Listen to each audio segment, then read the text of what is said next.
This podcast is brought to you by Penji. Penji is a creative subscription service that gives you access to pre-vetted, agency-trained creatives from all over the world.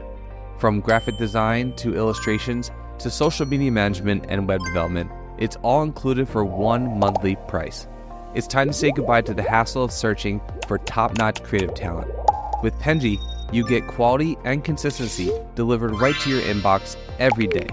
Carefully crafted for you by humans, so meet your new creative team today.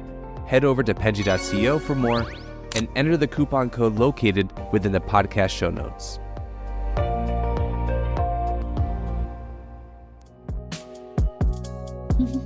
Hello, everyone, and thank you for joining us on the Fully Managed podcast. Thank you, Kesley, so much for joining me. I really appreciate it.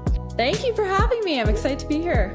Yay! Okay, of course. This is a great way to, I guess it's 2 weeks in, but to start off our new year. So let us kick this off by playing a game as per usual. So this is specifically for you, so I hope that you enjoy it. If you don't tell me, it'll really hurt my feelings. Just kidding. You can tell me. But anyway, this game is called Scale It or Skip It. So I am going to give you some scenarios, and you are going to tell me whether you would scale it or skip it, meaning you think it's a good idea or something that you maybe wouldn't do, and just based off your experience, your opinions.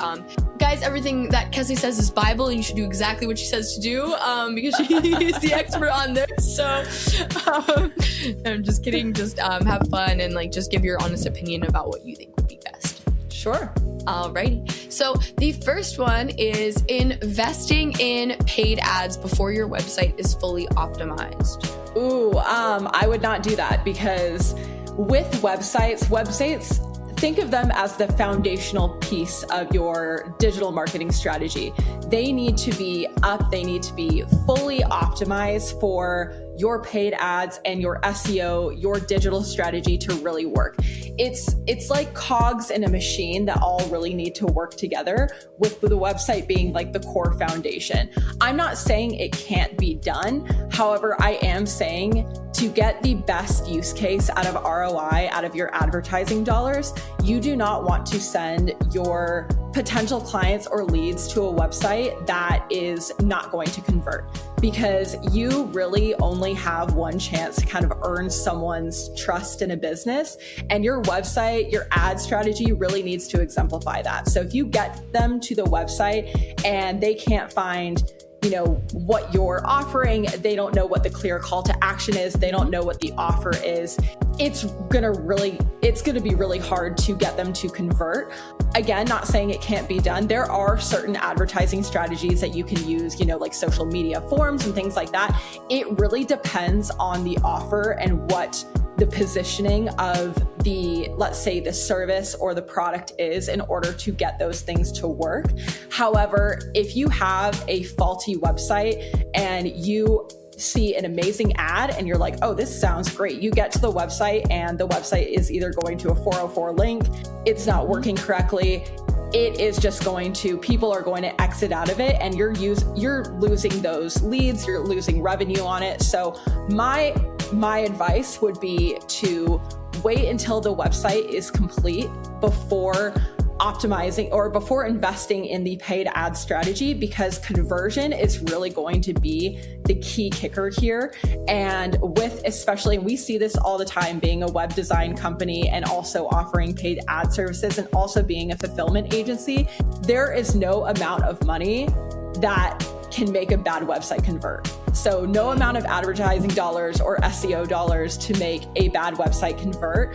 It really needs to fully have the entire strategy working together in order to get the best success out of it. That's a very long-winded answer. No, I 100% agree with you. And you need to fine-tune your point. I completely agree, because it really is putting a bad taste in a potential client's mouth.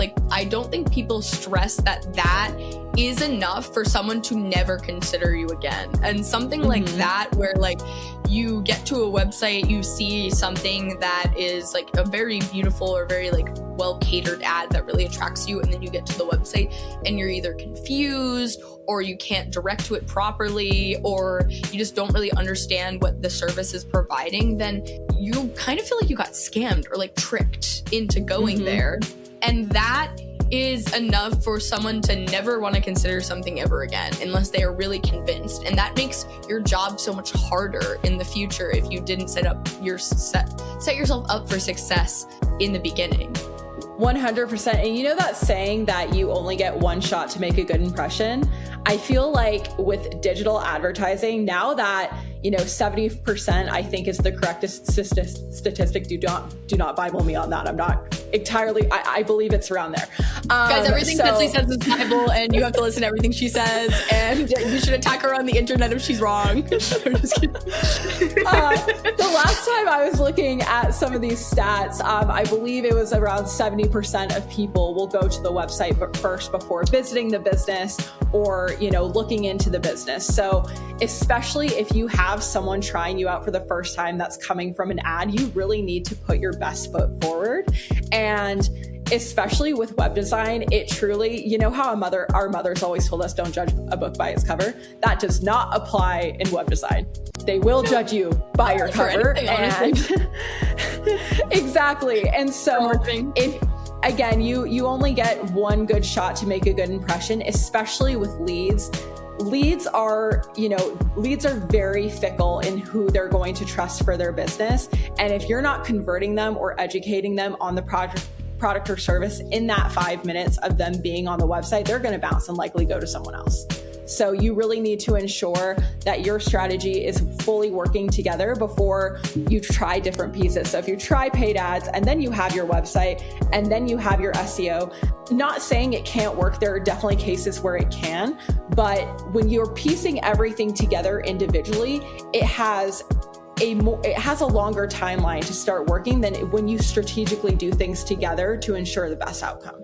I completely agree. It is something that I think that a lot of people, when they have one part of something perfected, they really just want to push it. And I don't think that it's really considered that it's really like one piece of the puzzle, and you kind of have to consider everything in order to actually get to conversions. Because I think everyone kind of agrees that conversions is the most difficult thing to achieve. I mean, like, you can get clicks, you can get all of these different things, but I mean, if something's not converting, then it's not really successful overall. And so you really need to think about every part of that in order to really get to that point. Exactly. So moving on to another point. So I'll give you two more because we're already getting into the conversation really well with some of these. So okay. Perfect. Posting on every social platform instead of just one. Ooh, I'm gonna counter this a little bit. I typically, when I'm working with clients or working directly, so now since I'm director of marketing and business development, I don't work directly with clients. However, in my previous position, I was working at a publishing house, and I would, talk directly with authors and people wanting to expand their brand and, consult on some of these things. I think, especially for someone who is building up their brand or a company who is really starting to build up their social presence, focusing on two platforms where your audience lives is going to be better for you in the overall success rate than focusing kind of mediocre attention on all the different platforms, seeing what sticks. And I'm not saying there is not trial and error to this, because where your audience lives may not be exactly where your product is being purchased. So what I mean by that is you may have when you're starting your business, you may have an ideal target audience scope, an ideal ICP. And then you see that there is this whole other market that is really responding to your product, and you may need to shift. And so by what I mean by that is I would test out, where is your audience living? I would test out platforms to see where is your ICP doing their most due diligence on the product or service that you're offering. For example, B2B companies, a lot of them live on LinkedIn. And, some of them have a really robust Instagram or Facebook strategy, but especially for, B2B services who are really looking to connect with other business leaders and things like that. Their main platform is really going to be on LinkedIn and additional platforms. And if, let's say, you're a small business or you're a small business offering, direct product to consumer, and you see that a lot of your engagement is going to be coming from Instagram, then maybe focus your attention there. And if you're kind of completely starting from scratch here and you're not really sure where your ICP lives, I would do some beta testing to see where you're getting the engagement, where the interest is, where are your competitors offering product and service, who are your top 3, where are they advertising, where are they pushing, because that is going to give you really good insights into where your ideal client persona can live. And especially with growing a brand presence, it takes a lot of time and attention, especially with social media just changing so vastly in the last 7 years. It used to be posting, once a day, blah blah blah, and things like that. Now you're having to be posting stories every single day. You're posting content every day. You're posting reels, and the algorithm is shifting every couple months depending on where the attention is and where the engagement is. And so you really need to be on the ball with making sure that you're testing things, and you can't accurately do that if you're doing it on 7 different platforms or even 4 different platforms. You really have to hone in on where your content and where your engagement is going to land with your target ICP, and really focus on honing in and growing those platforms before you start expanding. Once you have those locked down, you can start testing in other markets and other platforms, maybe with some social ads to kind of see where the engagement level lies. But especially when you're building up an organic presence, definitely less is more in this case. Yeah, I completely agree. It is really, I think it's kind of related, and this heavily is mentioned in relation to the era of AI, but that shiny object syndrome, I think, can happen a lot of times with platforms as well, of especially TikTok and everything. It's okay, let me explore this because this is new and a lot of people are on this, but are your people on this? Are the people that are looking for your product or service, are they actually on that platform? And that's something that I think, especially with SEO, I think a lot of people want to put their brand in as many places as possible because they think that will be the most optimal way for people to see them and for visibility. But if you're stretching yourself too thin by doing that, that might not be the best way of going about it. And I think that's something that founders and CEOs alike, and CMOs as well, really grapple with that idea. I call it the grass is greener syndrome. I like what you called it too, because I think especially we live in an era now with everything being so easily accessible and instant gratification. When you see these small businesses just exploding on TikTok, you're like, oh, I'm going to put my services on there and then it's going to do the same thing for me. You have to have realistic expectations about also entry into the market too, because, especially what we've seen with AI, kind of the people who really adapted it first and implemented it are really seeing, the benefits of that early growth stage. And especially with those people on TikTok before it became massively populated, even creators and businesses, the ones who got in there first really saw the huge success when it grew. But it doesn't mean it's not possible for businesses joining later. There are tons of businesses who come on platforms and do very, very well. It's really about understanding. Again, I'm gonna just kind of ring this in one more time, is your ICP, understanding who your ideal client persona is and understanding where they live, where they shop, what they're looking for, what competitors they're looking at, where are your competitors advertising on? Where are they publishing content? How are they doing things? How are they attracting people? Because it might be different for every business, but at its foundation, you do have to understand the core KPI metrics in order to be successful in growing any brand. I completely agree. And even like touching on that, I know we kind of got out of our game, but that's fine. That's kind of like what it's supposed to start anyway. So like speaking of ICPs, I think a lot of businesses, specifically B2B, kind of struggle with thinking that they have an ideal customer and being incorrect about that, because they kind of have this different scope of what they are and what they are to someone else. How do you recommend, and like, I think that even though I think that this might be like a very baseline discussion topic, I think that it's actually overlooked more than we actually think. How do you recommend that someone finds their ICP and not be misguided by what they think they should be? Yeah, because I mean, especially when you're working with either, personal brand like authors or filmmakers or creators and things like that, they have an idea of their ICP in their mind, but it could be that it's different from what they think. So really looking at data and metrics is going to tell you the full story of who is really interacting with your content and with whatever you're selling. If you're storytelling, if you're selling a product or service, like who is really engaging with that content, who is engaging with the website. The website data is going to tell you so much, and there are so many incredible tools now to dive into, heat mapping and saying where people are landing and seeing, how they're getting there, and, Google Search Console and Google Analytics and all of these things that are readily available. With anyone starting their digital marketing strategy, I give them a ton of homework to see, to look into their analytics, because especially, we work with a lot of small to mid markets, and especially when they're getting set up, they truly, will use these tools to really help, guide them in their journey. And that's what we use too. And, when brands come to us saying, we're not seeing this,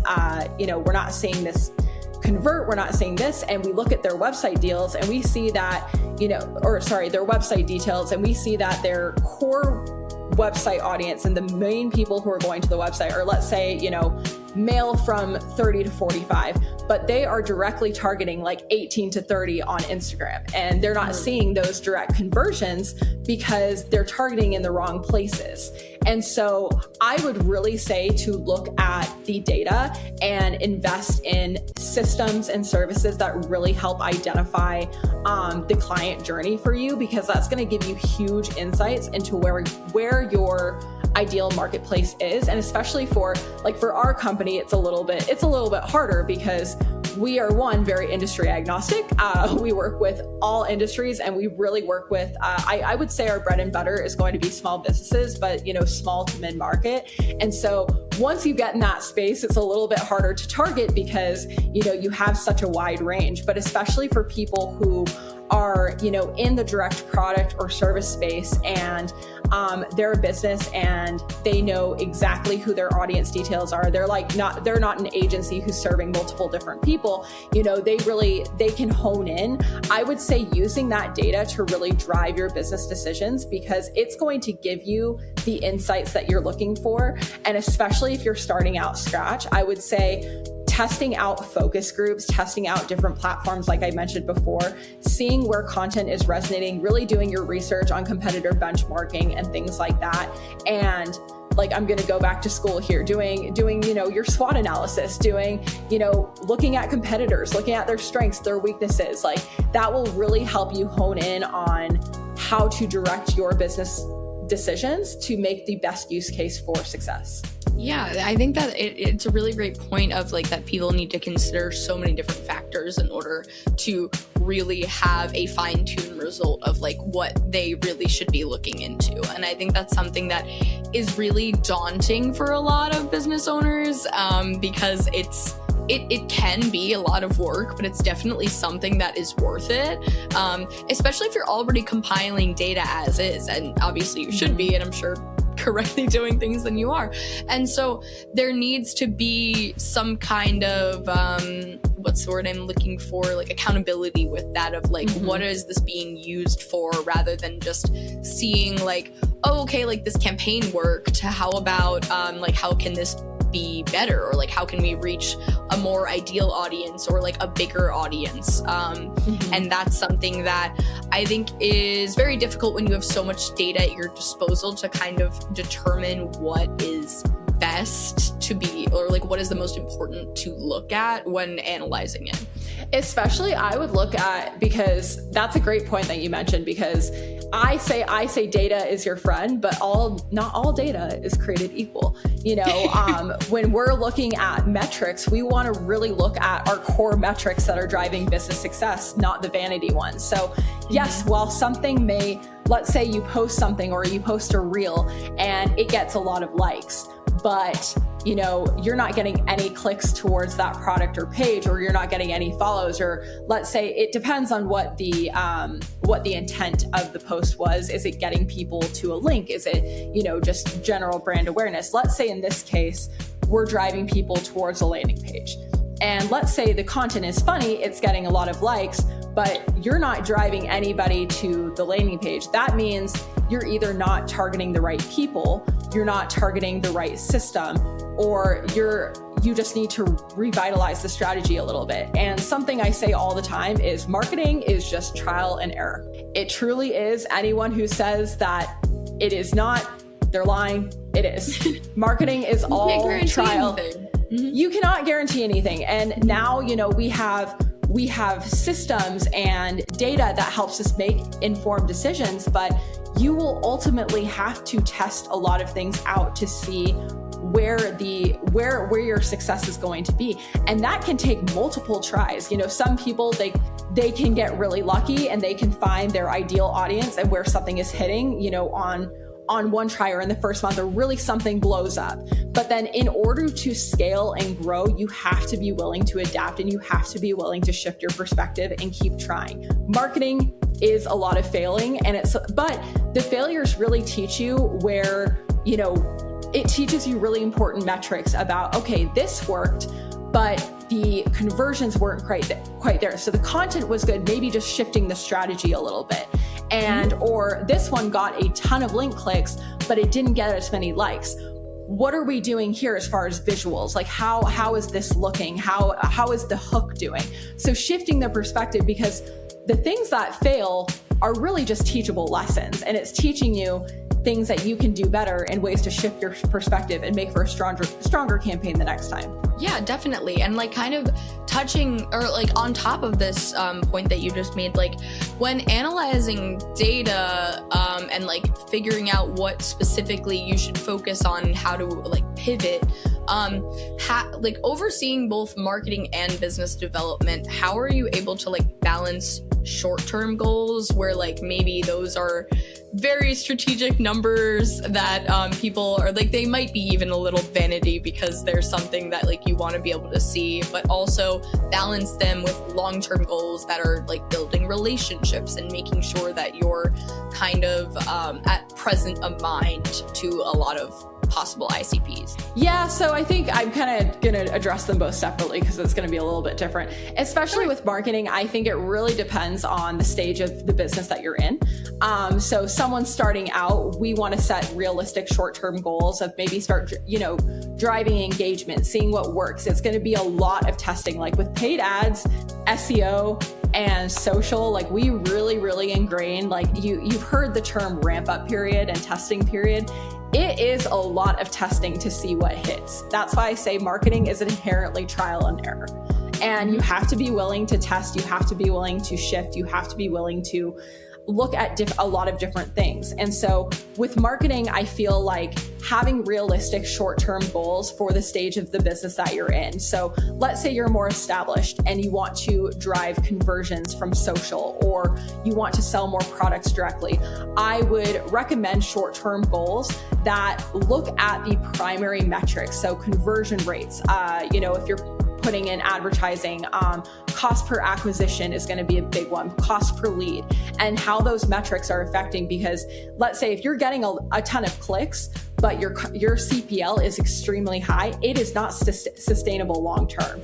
And you cannot scale, even if something were to hit that, that ROI metric and that scalability is going to be very, very limited, because it's not sustainable. And especially for, your cost per acquisition and your CPL, a lot of people really overlook these, and we'll see a low CPL, but a really high CPA, and think that, oh, okay, but honestly, depending on, what your product or service is, it's not sustainable long-term, or it may not be. So you really need to look at those core metrics.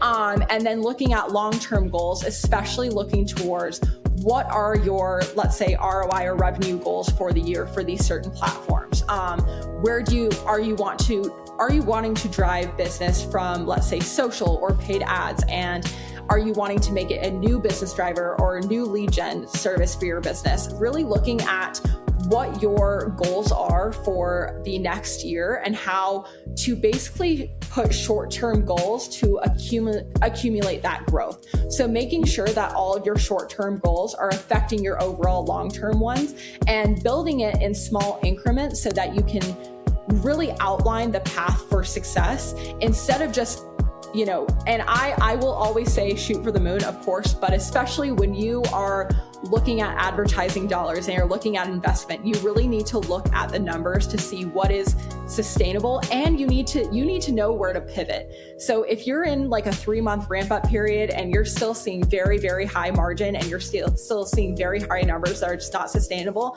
pivot and shift to something else. Look at the data, look at what's working, and shift to a different perspective, because advertising dollars, and especially with how competitive the market is, it's going to be harder to sustain that and to showcase ROI if you keep trying something that is mediocre, instead of maybe shifting perspective and trying something a little bit different and really taking advantage of that testing period. And then for the business development side, it really depends on, your business development goals. For example, with us, we are really driving our white label side of the business. So, a lot of my short-term goals are making, relationships with agencies and partners who are looking for these services, and seeing who the ideal, agency persona will be of people or agencies looking for a preferred website vendor, who are looking for a website partner. What are they trying to do? What are their core pain points? Do they have heavy internal costs when it comes to website design? Are they looking to outsource? Are they dealing with really high turnaround times when they're looking to freelance or anything like that?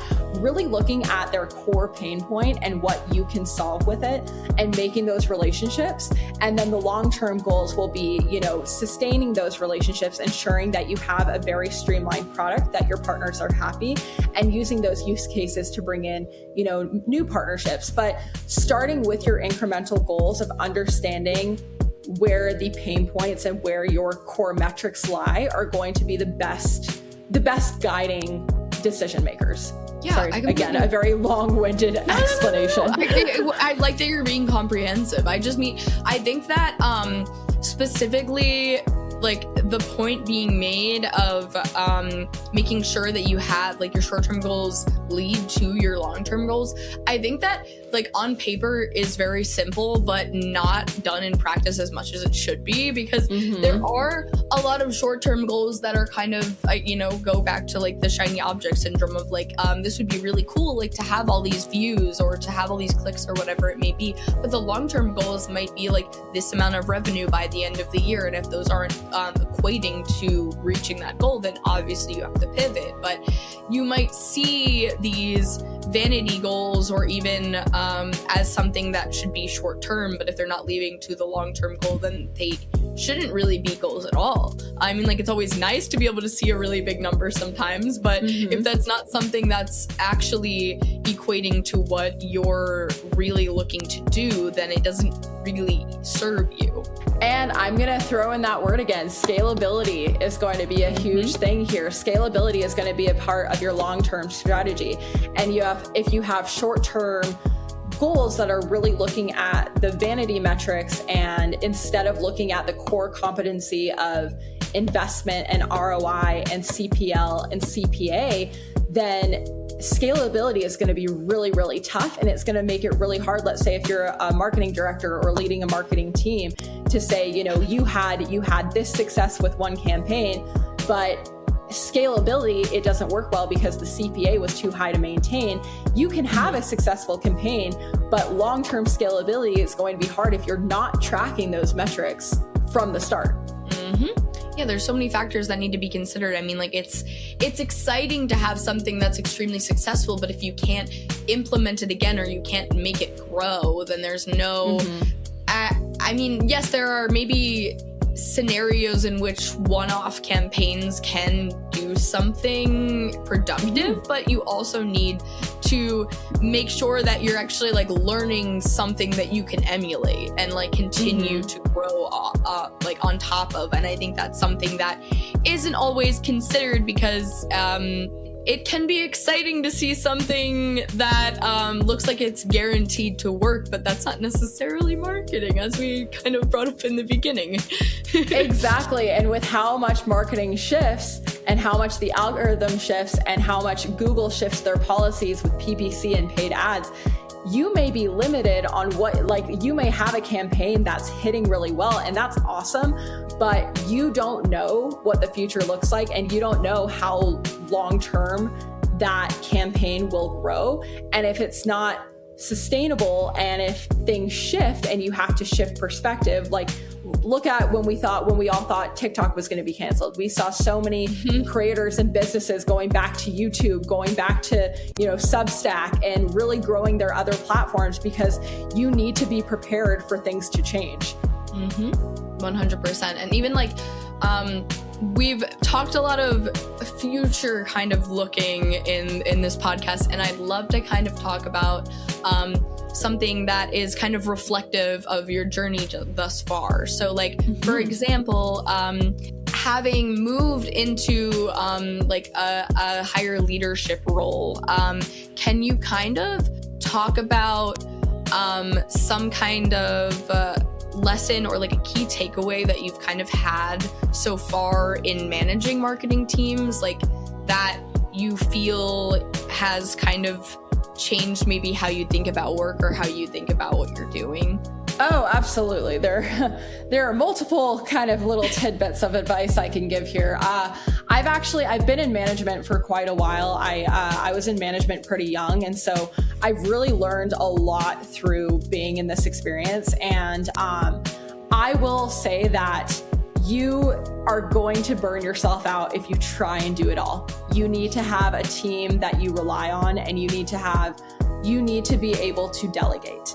And this is coming from someone who is very type A, very much I like to control things. I have learned, especially being in management, that you have to, one, have a really good relationship with your team, and two, be able to trust your team with what you're giving them. If you're trying to manage everything, one, you're going to burn yourself out, and it's an underlying theme of you need to do it yourself in order for it to be done right. And that may not be, a toxic trait in people. It just may be something that that was kind of ingrained to them, growing up. Like, let's say in group projects, they always wanted to make sure they took the lead because they didn't trust, someone else to do that. And we all know back in group projects, you would have a couple people who actually did the project and then 3 or 4 people who just kind of put their name on it. But especially when you're building your team, you're building your team. So you really want to make sure that, one, personalities mesh. 2, you don't want just a bunch of yes men. You want people who will challenge your thinking and shift your perspective on things. I always say, especially when I'm giving advice to building a team, is you always want someone who is better at essentially what they're hiring for than you are. Because like when you're hiring, let's say, an email marketing specialist or a social media specialist, they should know more than you. They should be able to give you, different perspective and different strategies, or else you would be doing it.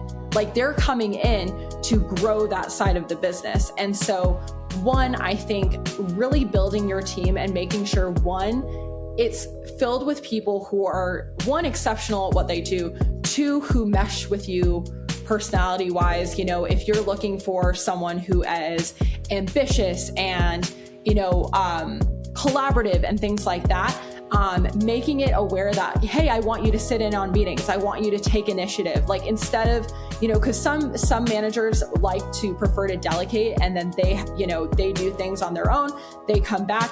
But like, especially in team environments or someone who is in a more collaborative role where you want to be like, hey, I would love for you to reach out to this person in another department and work on this project with them. If you have someone who's more reserved, that might be a harder thing to do. So really understanding what your goals are for this team and how you want this team to function, especially with the rest of the company, and ensuring that you are building a team from there. And then also, again, making sure that you're filling it with people who are going to always help you learn more, because we are always learning, especially in marketing, especially in business. Leaders are constantly learning. We're always, reading books, listening to podcasts, reading materials, because there's always something new to learn. And if you think you know everything, you're already behind because you don't. You just don't. And hiring people, it's impossible to know everything. It's going so fast. As someone who has a master's in business and marketing, I do not even master marketing because it moves so quickly and you need to be willing to adapt. And so having a team with a similar mindset, having a team with, the drive and initiative that you're looking for, and hiring people who are way more knowledgeable on the topics than you are, because it will give you so much learning opportunity and so many insights. Like bringing someone in for your team to give their expert opinion on something when you're meeting about something with internal directors or something like that is so great to have at your disposal. So really making sure that you're building a team that is working for, again, your short-term and your long-term goals for you as a manager and for the business trajectory as a whole. Yeah, I completely agree. And I think that's a really great, well-rounded way to end this, only because you kind of addressed exactly what you were talking about this whole time of even within your teams, you still need to be working towards the same thing and looking at the same things. And especially, and I really love what you said about you need to have a good relationship with your team, because again, like other points that you mentioned, it may seem obvious, but that's not necessarily how it is in practice. You have to be able to trust, especially managers almost should be control freaks. I am. Because there should be things that you want to be perfected and to meet these goals and everything like that. But you also have to trust that the rest of your team, you have this mutual admiration of that, they're hungry and excited to learn about their specific positions and what they're doing. And when you're managing that, you have to kind of understand where they're coming from and what their specific roles are. And sometimes when you don't have insights into all of those different avenues, you can't necessarily know why there's issues sometimes and different things like that. So you have to have this level of understanding where you can really do I'm losing my train of thought. You really have to have an understanding of all of those roles outside, but you also have to really trust that they are the expert in what they're doing when you can't really know every single thing about. Yeah, and I know we're kind of running out of time here, but to add on to that too, when I was hired, I report directly to my CEO, and he always tells me I love when you tell me, I'm wrong, because he's I want to be told I'm wrong. I want to be told, I want to hear a different perspective. Of course, you have to do this within reason. I'm not telling you to go tell your manager they're wrong all the time. Don't do that. But especially if you have a different perspective or you have expertise in that area and you really think that, well, yes, I understand what you're saying, but I think we could do it like this, like, or you don't have to agree with everybody all the time. You can have, and that's what makes a team great. You can have different perspectives and you can have multiple, collaborators going into one project. Like when you're building, let's say, a company website or a company strategy, you're going to need input from social, from email, from inbound. Like you're going to need all, and not everybody's ideas, like may not, an email person may not think that this is as important as what they need, but it's really understanding what are our key short-term goals as a team and what are our key long-term goals. And I think as a manager, also bringing in the aspect of understanding your team's limits. So not pushing your team so hard that work becomes a chore for them. I always say, I want work to be something that you enjoy doing. I want you to enjoy working with me. If you are, having a conflict about something and you feel like you can't come to your manager, like I would feel like I failed as manager if my team wasn't able to come to me with their problem or conflict that they were having. And especially, giving your team the opportunity to take the time off to really, regroup, because a burnt out team is not going to produce the results that you want.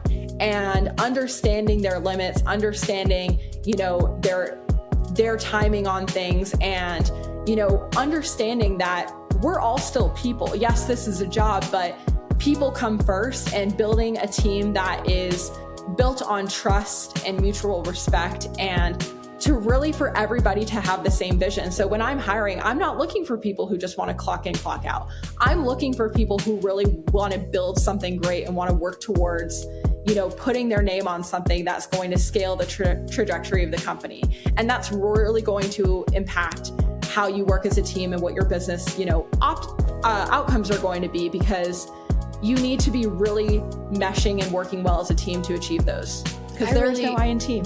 Yeah, there is no I in team. I completely agree with everything you said. I think it really is important to be mentioned, especially in like today's climate, for lack of better phrasing, of just I think that there is a lot of worry surrounding AI increasingly being involved in our workloads and different things like that. And I think that it really is important to value your team members and also want to learn and grow with your team.